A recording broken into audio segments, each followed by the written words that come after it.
येथे दररोज विकले जाते 150 लिटर मसाला दूध। नमस्कार, मी अनुष पोळ, मी आलो आहे लक्ष्मी मसाला दूध मध्ये।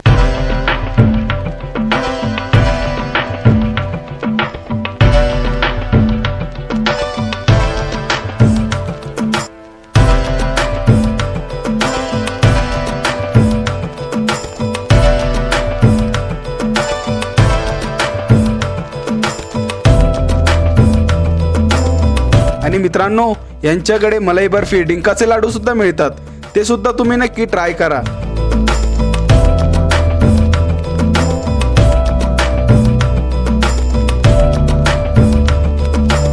मग माझ्यासमोर गरमागरम असं मसाला दूध आलं, आता पिऊयात। वाह, जबरदस्त। तर मंडळी, मी जाता जाता नक्की बोलेल, तुम्ही सुद्धा हे मसाला दूध नक्की ट्राय करा। यांचा पत्ता फुल सौंदर्य चौक, लक्ष्मी मसाला दूध, माळीवाडा, नगर।